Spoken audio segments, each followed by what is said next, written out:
Welcome to Breach Please, the cybersecurity show for people who are tired of being sold a firewall and a feeling. I'm Jake Williams. With me always is Jess Straight. Between the two of us, we've broken into networks, defended them, and shown up at 3 a.m. to clean up the messes that everybody else just has hot takes about online. When we tell you something's nonsense, take it to the bank. Here's the deal. Every episode, we take the security stories that actually matter, we translate them out of vendor speaking into English, and we say the things your CISO wants to say, but they can't, because they have a job and a board to report to and all that. No fear mongering, no vendor scripts, and absolutely no synergizing our threat posture. If you hear that on the show, it's a duress signal. Breach, please pull up a chair. Jess, how's it going? Well, we get these massive storms here in Phoenix because we have a monsoon season. Yeah, we have a monsoon season.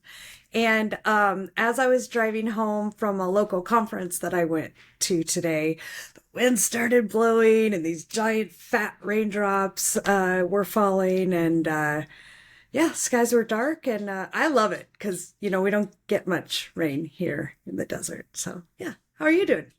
I'm here. I'll be doing we're recording tonight. Obviously, I'll be doing a news segment late night tonight, talking about Flock. Some of the new, security promises that they've made, right, to be more transparent and secure. Sure, Jan. Sure, Jan.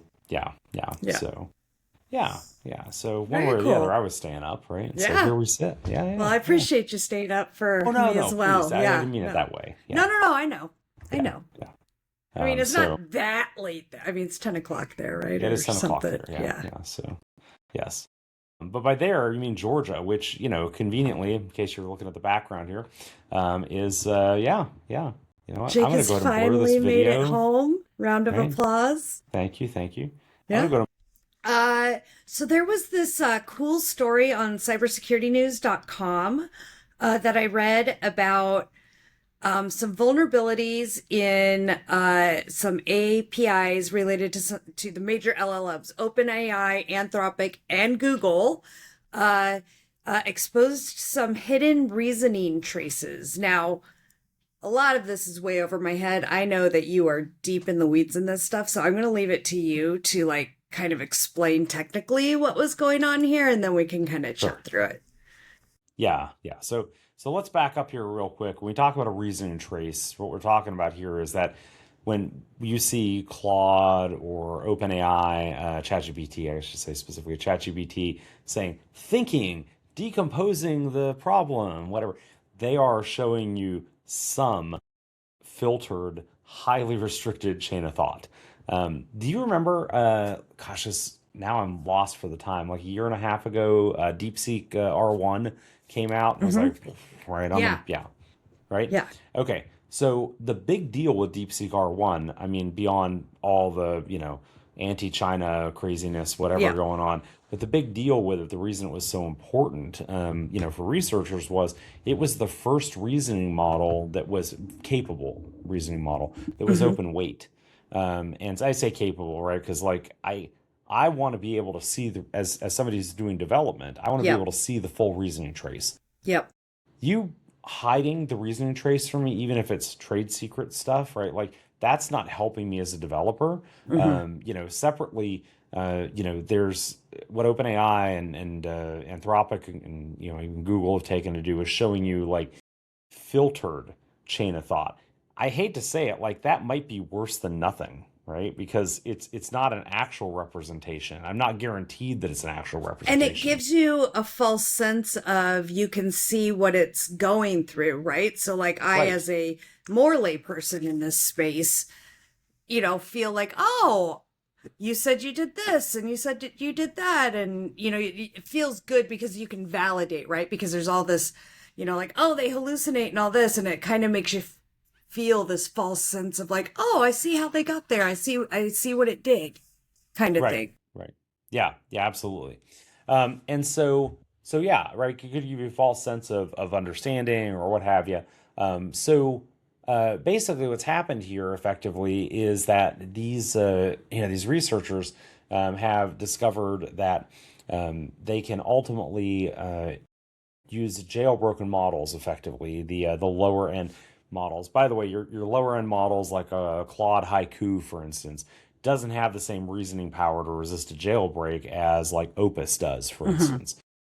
That doesn't matter as much because Haiku just isn't as powerful, so jailbreaking it doesn't get you the same impact. Right. Okay. So this becomes really important here in a minute because it turns out you do know that LLMs are stateless, right? Um, Yes. okay, Yes. yeah, good. Yep. So for those that don't, right, LLMs are stateless, right, and so these work just like web browsers, or I analogize them frequently to web browsers in the sense that for you to pass data back and forth, you have to do it using some session state on the client side. Well, obviously, right, you don't want somebody mucking with that session state, and so they encrypt it as Could they be send it down. fun though. Well, it is, right? I mean, like, you know, I think we talked a couple times on the show here that like time is such a flat circle Yeah. Yeah. in security. Like everything old is new again, and certainly this is no exception, right? So here we have, again, we're sending stuff back down now, back down to the client. Hmm. Um, that helps persist, or not helps, it's what persists, basically the conversation that the reasoning traces. Now, that model needs to be able to see those. But again, OpenAI and Anthropic, I say the model needs to be able to see them on future turns as you're chatting Yeah. back and forth. OpenAI and Anthropic, though, don't want you to be able to see those on the client side, so they encrypt them, right? So they're going to encrypt those as they come back down to you or me in our Hmm. LLM client, say like Claude Cowork, for instance. And so now, I think you and I actually have shared a couple of ChatGPT sessions over time, right? Yeah. Sent like a link, said, "Hey, here's a Yeah. session," right? Okay. So once you get that session link, right, and a bunch of those we've talked about in the past. Actually, one of our first episodes, we talked about how these were getting indexed by Google Right. again, right? Yes. Right? Yes. Yeah. Hmm. And so if you're able to go get one of those, you're able to actually, as it turns out, calling an API, right? I can see all of the session state. Now, most of it, right, is going to be encrypted, right? It's that reasoning traces. As I see those back, they're going to be encrypted. Um, Here's the rub. It turns out that these model providers were using a bit of a shortcut. They were using a single symmetric key, right? So OpenAI, Uh, for instance, Come on. right? Right? Right? So single, not even bound to a user like you or me, right? It was bound to just the platform, That right? seems And lazy. man, when you're racing to get stuff done, Yeah. these are the kind of shortcuts. Like every developer worth their salt would have stepped back and been like, "That's a problem." Um, but when you're being told, "Go, go, go, add the feature, add the feature, add Yeah. the feature," like I it's a know. secret It just key. makes me so sad.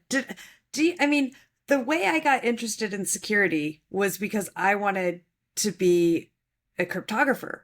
Hmm. Turns out I suck at math, and so that makes it really hard. Does. But one of the first projects I ever did um, at Motorola was deploying PGP. And when I did my very first SANS cert way back, when you still had to write a paper to get the regular cert, they didn't have this gold version where you could do the extra. It was required to get the cert. I wrote this paper on PGP being a hybrid solution between symmetric encryption and asymmetric encryption. And I broke about the differences between them and why PGP was a good hybrid solution between the two of them. Anyway, so it Ooh. kind of makes my little heart sad. Yeah, I mean, there's a lot of things about this that make me sad too. But sure. Um, okay, so single static key here that's being used on a per platform basis. Static, I should note, I think it goes without saying if we're talking static, it's symmetric, right? Not Yep. asymmetric key. Yep. So for those that don't know, So, oh, go ahead, fire, sorry, when you please. say per platform, do you mean all models from OpenAI and all models from Anthropic used the same, but it's not like Haiku had one and Sonnet had one and Opus Right. had one? Right. Neat. And that part becomes critical here. Now, even if they did use independent, like Haiku has a different key than Sonnet has a different key than Claude, and maybe different versions of Claude, Yeah. right? Even if that were the case, right? Like we would still be talking about this as a potential vulnerability. The impact is wildly greater because it's per platform. The keys were per platform. And so also, again, right now, when I hear something like that, this is where I come back and say, okay, like this was less a design decision, right, than it was I would normally look at this as a design decision, a failure or threat model. This is just go fast, right? Yeah. Move fast, ship Break features things. and go. Yep. Do it. Right? Go. I was trying to say and break things, but that is what happens, right? It is. Yeah. Um, Fail so fast, recover, yeah, iterate. yeah, yeah, something like that. Okay. So remember I talked earlier about DeepSeek, right? One of the big concerns with these LLM providers is that ultimately somebody's going to distill their model, and what that really means is taking all of their hard work on the training side, right, and just taking the knowledge, right, and being able to only being able to use that to jumpstart training of their own models or fine tuning of their own models. And so they really, really don't want you to see these internal chain of thought traces. Now, again, this does complicate developer life, but whatever, right? Now it turns out that using a per platform key actually trivially enables distillation. And the way that this works is, right, I as a developer, right, if I want to see what my true chain of thought is, here I go and interact with, Opus on extra hard mode, extra thinking mode. I hate that term thinking, but sure, extra thinking mode. And so I then call the API ultimately to continue the chat, right? I've got the chat ID, call the API to continue the chat. I was going to say the key. I don't want to overload crypto The key here. of the key. The key of the key. The important thing here, right, is that when I call the API, I'm getting the full encrypted chain of thought and, right, the unencrypted what got returned to me to see, the user, right? So you have the a user can partial plain text. Right. This is not a known plain text attack, by the way, at all, right? Okay. At all. So now I could try to jailbreak Opus, right? Because I'm using Opus again on extra thinking mode. I could try to jailbreak Opus and get it to say, hey, show me all of the chain of thought that you are hiding from me, right, in this encrypted space, right? So Opus is not going to do that, right? Or to the extent that it will, it's going to be super, super difficult. But Haiku is stupid. Right, Haiku can't resist good jailbreaks, good jailbreak techniques. Right, so there's lots of these out there. We could do a whole show on that. I teach it. I'm teaching it at Wild West Hackin' Fest coming up here too. Long and the short of it here is that heck, I'm actually teaching a class next Friday with Anti-Siphon on model context protocol. Right, so join me there for a day if you want to learn some stuff. But sorry, I digress. Haiku again is stupid, right? It's the tiny model, and it can't resist a good jailbreak. But because it uses the same platform-wide key, it can decrypt and does actively decrypt all of that chain of thought as that's sent back via the API now to Haiku. So I use the API to pull this very detailed chain of thought from Opus. I now send that back to Haiku, and I say, hey, Haiku, what are the lines that came before this one? Right now, I'm trivializing a little bit, right? But that effectively is the attack. Haiku then turns around and spits out all of that information back to me. And the researchers, because a concern here obviously is Haiku just making stuff up and hallucinating? Yeah. Right? It's not. They're able to validate this by looking at byte counts because as it turns out, you pay, right, by the token, and they can see how much charge was incurred, right? The charges that were incurred on the per token basis, then look at what Haiku says. This is what was there previously. Yeah. And they're able to one that and say, yep, those are really the traces. Right? Oh, that is amazing. Right? So, but this goes way beyond model distillation. I should also note here, by the way, since our good friend Sam Altman, WorldCoin, giant orb, weird dude. Seriously weird. Yeah, seriously, just seriously weird, man. Yeah. Folks, I don't have time to deep dive into this, right? But go do some research because, whoa. Yeah, whoa, like certifiable whoa. Anywho, so, man, we get, it's not just about the distillation. Like he jumped up and down about people are going to distill our models, China's hurting us, and now there's a platform-wide key, right? Like just stop, right? Just Yeah. stop. If you want to protect your stuff, if you want to gripe about it, protect your stuff. That's what it Yeah. comes down to. But it's not just model distillation, because Okay. it turns out that these models typically will not, they avoid, at least the higher end models, avoid outputting sensitive data like, API keys and PII and other Yeah. stuff it may find in web searches and what have you. Yeah. Haiku doesn't care. Because remember, Haiku is stupid, right? Right. By the way, there's a version, a GPT, 4.0 mini or whatever, right? There's a mini model or a stupid model for every platform provider, right? So Gemini Flash. So now the stupid model's outputting highly sensitive data too. So with that Neat. background and that explanation, what are your enterprise takeaways hearing? So one, I am making sure I have multiple keys, first of all. I know that key management begins to be a pain in the butt that way, but you got to do, you can't just have one key. I mean, that's just pants on head crazy. For sure.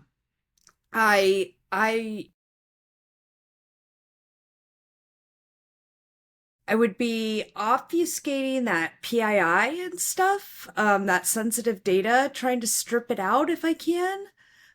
Even with Haiku, like, why is Haiku so stupid and why does it allow that? No, so when we say it's stupid, right? Like, let's step back from the PII first. Right. Okay. In a lot of cases, as Opus is tool calling, right? I'm just using Opus as a straw man here, and Haiku is another one. Opus is tool calling. It's pulling back in sensitive data via websites you have access to, files you have access to, you name it, tool calls, right? And so it's using the identity that you have and accessing what you have access to. And because we're not managing that well today, it's at speed now, right? Okay, go ahead. So I'm going to need you to pause because you said we're not managing that well today, as if you're implying that there was ever a time in which we have managed entitlements well. Very fair. Okay. So, yeah. But okay, right? So multiple keys, got that, right? Oh man. Wah wah wah. So, multiple keys, fantastic. What next? Well, I'm going to rotate the ones that are already compromised. I'm going to. Well, let's be clear here, right? The key wasn't compromised, right? This is a confused deputy problem, right? Haiku is serving as a confused deputy. It's decrypting the content that we retrieve from Opus, right? So It's it doesn't decrypting matter it. because it'll just do it again. Right. I mean, now once you apply multiple different keys, right? Great. You can't invalidate the key, by the way, too, or you break all the existing chats. Meaning I won't be able to continue a chat, right? Okay. Right? So what if I restrict being able to change the model down, like starting at Opus and then going down to Haiku? Is that something that can be done? Sure, absolutely, right? And by the way, too, conveniently, if you used a per model key, that would be a necessity, right? Like I wouldn't be able to do that in the first place. One of the reasons they're using the API is the UIs don't support that at all. So what they're doing with the API, right? Understand every time that you make a prompt and you get a response back, that API is basically stacking that. Yeah. So the first one is one prompt, one response. Then I send the prompt and response back in the next API request, and then I get the response back. Now it's two prompts, two response, right? And so what we're doing here is we're basically faking out, right? Haiku continuing the session, right? Yeah. That we'd already played, along with the encrypted, reasoning, chain of reasoning thought there. So, yeah. Is there something I can do with my API security to? Yeah. I I mean, again, this is one of these where I think this is just a design problem, right? And I think Mhm. it's generated by moving fast. I don't know that there's a good way to fix stuff overall, right? The researchers in the paper, talked about how this problem has been addressed at this point. Um, For you now. know, was that? For now. Yeah, I mean, until somebody does something stupid again, Right. right? Right. So yeah, but I love this. This is such a fantastic, yeah, it's just such a fantastic, example Yeah. of when we go fast. And so I want to step back from the architecture piece, and I want to ask on the enterprise security side, um, how did you discover this when you were doing your third party due diligence? I mean, clearly this is on the SOC too, right? Yeah. Was it on the pen test report? No, probably not. Huh. Huh. It's not in the ISO report. It's not. I mean, honestly, I probably don't even know about it as the GRC person filling out the form. No, we're the one driving home here, right? Like Yeah. there's no third party due diligence that catches this, right? And this is a platform level vulnerability. But I also want to highlight, right, that these are companies that have SOC 2 and ISO and practically every Yeah. certification that you want, Yep. right? Could want, and yet have made like these ginormous. I mean, this is, I don't want to call this a '90s era, issue here, Mm-hmm. but not far off, Mm-hmm. not far off, right? So yeah, yeah. Um, by the way, again, fantastically interesting, right? Yeah. Fantastically interesting. But and again, if you're not familiar with the confused deputy problem, that's effectively what this is, right? Ultimately, Haiku is acting as a confused deputy, and decrypting that for us. And then, of course, I guess technically Claude was decrypting it for us too. It's just not as trivially vulnerable to jailbreak Yeah. attacks, right? Yeah. Woof, woof.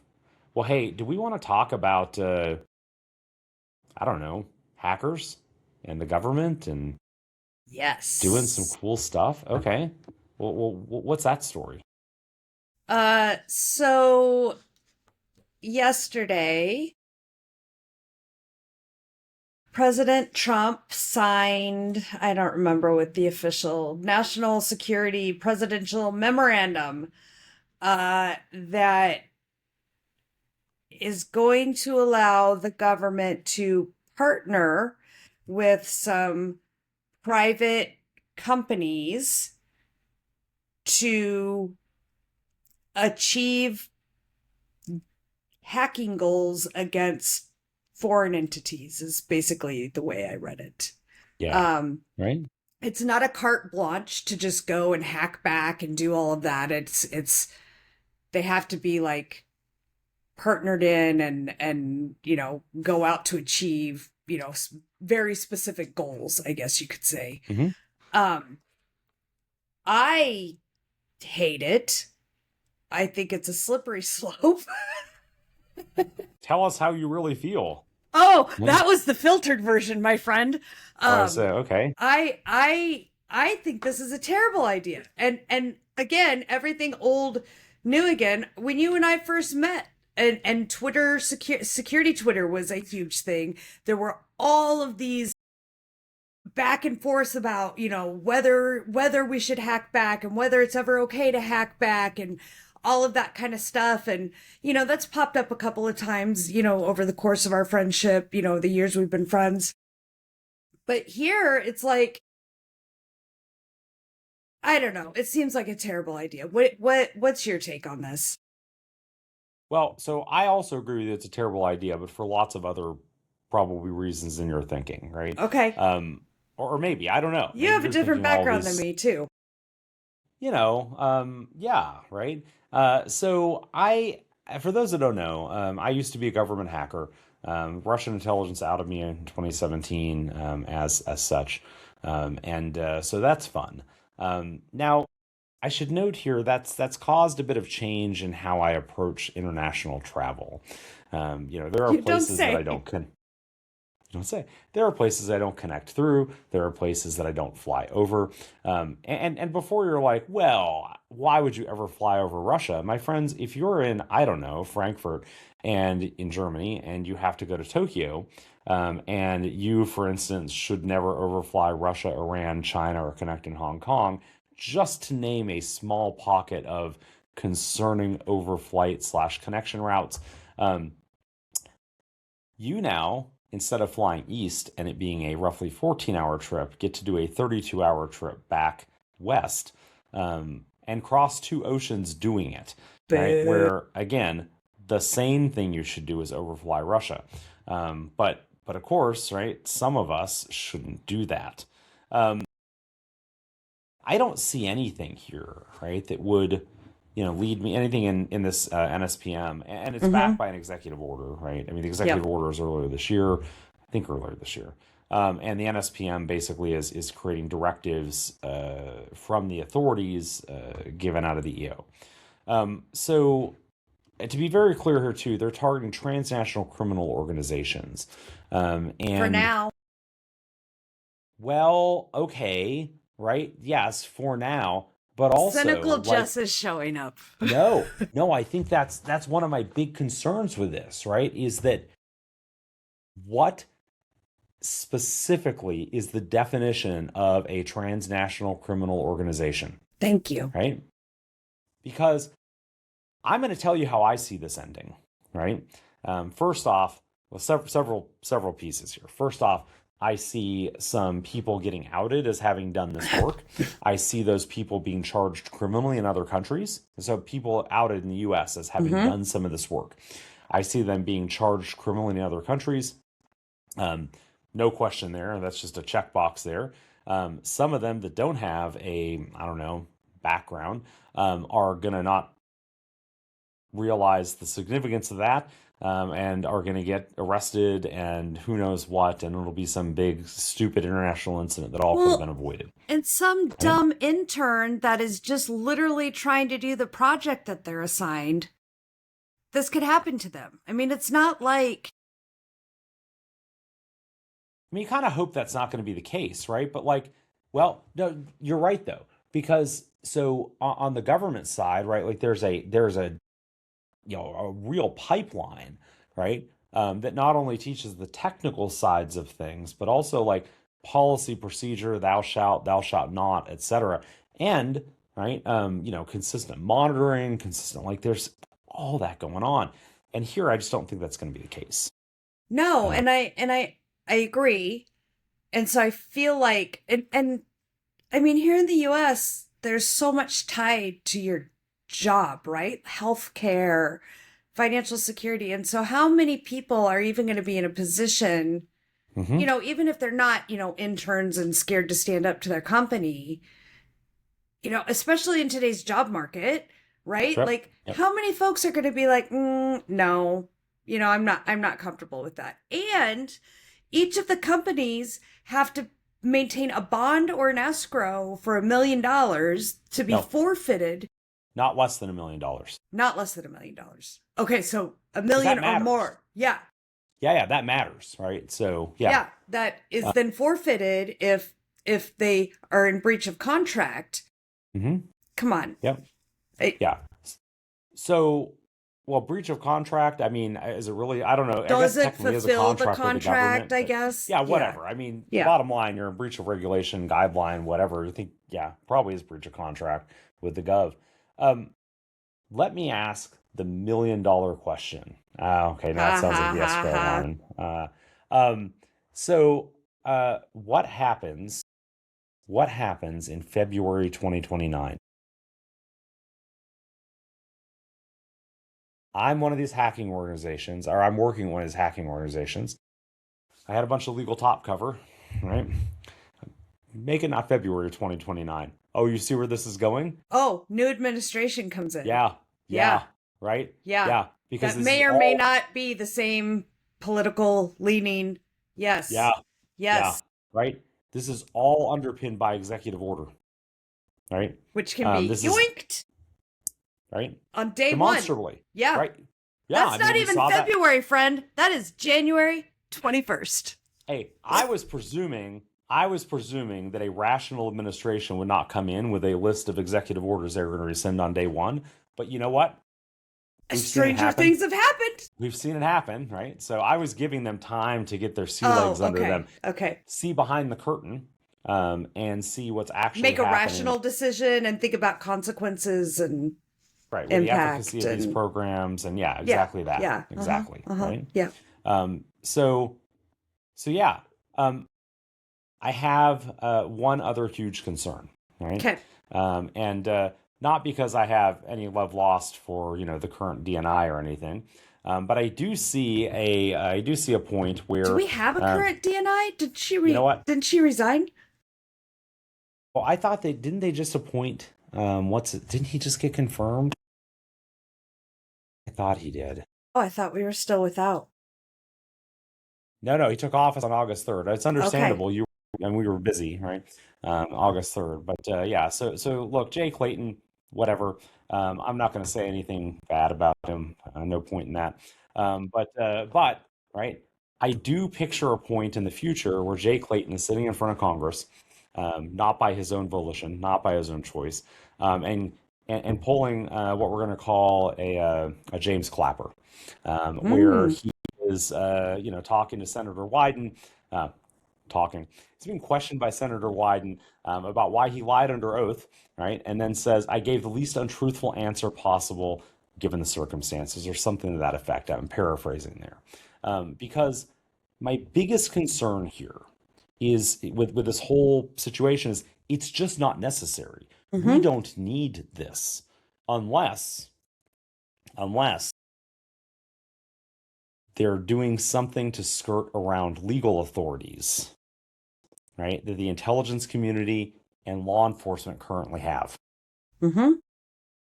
Now, without going to prison, I'll just say here, right, that I have I've been party to some, let's call it creative lawyering.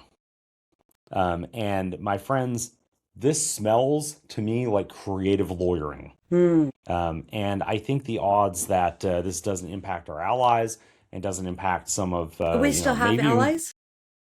you know what? We probably don't, right? Okay. But former allies, Okay. and probably even some U.S. citizens, right? Over time, I think is very, very low.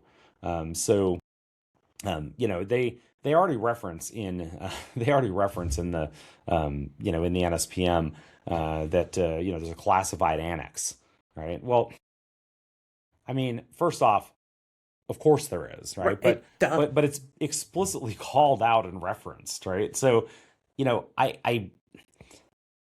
I'm going to shoot in the dark here and say that our definition of what a transnational criminal organization is going to be a little bit shaky, right? Loosey Um, goosey, if you will. well, I mean, look, if I could go to a Malleable. judge, if I could go to a judge and get a warrant, right? Even for, I mean, I guess does FBI really need that for a transnational? Anyway, right? Like you just go do it, right? If it's either something is a law enforcement target or it's an intelligence target, Mm-hmm. right? That's it, right? Mm-hmm. Nary the two shall meet. Decide which one. If it's an intelligence target, we have people to do that. If it's a law enforcement target, we have people to do that, albeit with courts involved, Mm-hmm. right? And I can't see where this other authority is Situation. needed. Yeah. Yeah, I don't see where this is necessary unless you're taking law enforcement targets and you don't want the courts involved. Yeah. Now, you and I have But talked in the past. You already know how I feel about ransomware and treating that like a criminal problem, right? yep. Yep. Yeah, I mean, for the record, folks, I am a warheads on foreheads guy, right? We are taking something that is terrorism, make no mistake about it, is terrorism, and we are treating it as a law enforcement problem. But turning civilians loose on this, civilian companies, commercial companies, excuse me, there's got to be some legal reason for this, some creative lawyering. I just don't see the either that or it's just all incredibly incompetent and stupid. Company's going to sign up for this. I wish I could tell you that I hadn't been contacted today. So I'd be lying. Okay, but just because you're contacted doesn't mean that you think this is a good idea I didn't and say that your I thought it was lawyers are going to let you do it. oh, Like, I mean, well, look, they even say in the NSPM that they want to make sure that small companies can smaller agile companies, more agile, something to that effect, can also participate in the program. It's not just your big, your big companies, right? So the one that contacted me is a smallish, they're not a big known name specifically. So I don't I'm just like it. saying, I know. okay, nor do I, right? I told him where to, told him stick it where the sun don't shine, right? But that doesn't change the fact that like this is now a thing. So I so really don't like it. It makes me angry. You see my 11 showing up? I'm yeah, I furrowing my do. I brow. do. Yeah, yeah, The yeah, Botox is worn off. yeah, yeah. So I mean, this might be a good place to wrap it, but I guess any enterprise advice that you can give here. Don't sign up for this. You're putting your business and your employees at risk. Yeah, that's it, right? I'm not going to double down on that for enterprise, but I will say for the everybody else, right? That if you're mentoring somebody in cybersecurity, it's particularly folks that are younger, and this is not me being ageist, whatever. I got dragged into the whole system because I was young and stupid, and I mean, like young and stupid, and so I had somebody pulled me aside and explained to me. I hope that I could have, like adjusted trajectory. I have no regrets in life. I just don't live that way. That's kind of a tenet of mine. But I think if, my other piece of advice here beyond as an organization, don't do it. If you're mentoring others or somebody asks you, hey, does that sound cool? Instead of Mm-hmm. being like, heck yeah, that sounds cool. You should go do that. Be like, hey, maybe not. Mm-hmm. Right. So yeah. Yeah, it sounds terrible. And here are the reasons why. And I know that you are early in your career and you want to prove yourself and you may not feel confident and okay to push back on this, like if you're assigned this as a task from your company, but man, the long-term potential Well, it's consequences here are not worth it. 100%. And hey, while we're on that, right? Maybe one other thing to note there, right, is that lest you think it's just going to be hackers. Remember, we are charging, the U.S., have already charged, criminally charged, Mm-hmm. Russians who are involved in contracting CNO or CNE contracting services, right, for Yep. their government. And we have criminally charged developers. We have criminally charged targeting analysts. One guy, the job or the description of course, DOJ always tries to make it sound nefarious, right? Yeah. It's a DevOps engineer, right? I mean, it's DevOps. Somebody, they're like, this person procures and maintains infrastructure for these attacks, and it's like, yeah, it's a DevOps engineer. Got Yeah. it, right? Yep. And I mean, there's the bottom line here is you don't have to be the hands-on keyboard guy or gal. There is no job too small, right? Precedent set by your own government. Yep. Right? Yep. So, yeah. Yeah. Ugh. Yeah, I know. This felt like a depressing episode. I know. Do we have something like to go out on a high note? Um, I don't know. Do we? No. Well, Jake's home. Yay. I'm home. Yes, I'm home. Yes, yes, definitely, I definitely. had to dress That's like an exciting. adult today, and Yes. I can't wait to not be dressed as an adult any longer. There you go. There you go. Yeah. Okay, well, on that high note, so hey, folks, thanks for joining us. That's the episode. Made you smarter. Tell a friend. Made you mad. Tell your vendor. Breach Please is a production of and copyright of JWJH Media LLC. Legally, the opinions of our hosts are our own. We are an LLC, though, so meh. None of this is legal, financial, or security advice, but it is life advice, right? Yes. If you're dragged into one of these, make it kicking and screaming and or just don't do it. Do you know right? who my life coach is? Who? Lentile. Lentile. Of course it's Lintile. Why did I who? Lintile. Yeah, of course, right? So fantastic. One of our friends, actually, for those who don't know, Lintile is the guy who runs Hacker Jeopardy, and one of our friends actually got a tattoo of his face on his forearm, which was just amazing. Wow. Anyway, rolling forward there. So do your homework before pointing anything we said at prod. Thanks for listening. Patch something. Don't use one static key platform wide for, I don't know, important stuff. Make threat actors' life suck a little bit more. Follow the 3-2-1 rule. See you next time on Breach, Please.